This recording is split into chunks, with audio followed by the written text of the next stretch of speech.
রবিবার ভাদ্র পূর্ণিমা মহা উৎসবে তিথি ও ভগবত জয়ন্তী উপলক্ষে আগরতলার ইস্কন মন্দিরে এক বিশেষ গীতাযজ্ঞের আয়োজন করা হয়। ভক্তজনদের মতে এই দিনে শ্রীমদ্ ভগবত গীতার আবির্ভাব ঘটে, তাই দিনটি ভক্তদের কাছে এক বিশেষ তাৎপর্য বহন করে। অনুষ্ঠানের শুরুতে ভক্তরা ভজন, কীর্তন ও প্রার্থনায় অংশ নেন। পরে গীতাযজ্ঞ অনুষ্ঠিত হয়, যেখানে শাস্ত্রপাঠ ও গীতা দর্শনের মাহাত্ম্য তুলে ধরা হয়। দিনটিকে ঘিরে মন্দির প্রাঙ্গণে বিপুল সংখ্যক ভক্তদের সমাগম হয় এবং তাদের উপস্থিতি ছিল সত্যিই লক্ষণীয়। ইসকন কর্তৃপক্ষ জানিয়েছেন, ভগবত জয়ন্তী শুধুমাত্র একটি ধর্মীয় অনুষ্ঠান নয়, এটি ভক্তদের জীবনে গীতা দর্শনের শিক্ষা বাস্তবায়নেরও আহ্বান। এই উপলক্ষে মন্দিরে সারাদিন নানা কর্মসূচি পালন করা হয়। কৃষ্ণ, আজকে শুভ ভাদ্র পূর্ণিমা মহা মহোৎসব তিথি এবং ভাগবত জয়ন্তী।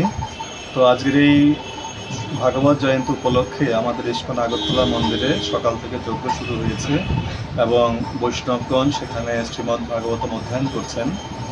অ্যাকচুয়ালি আজকের এই তিথিতে শ্রীমদ্ ভাগবতম এই জগতে আবির্ভূত হয়েছেন এবং এই কলিকালে শ্রীমদ্ ভাগবত হচ্ছে ভগবানের শব্দ ব্রহ্মরূপ।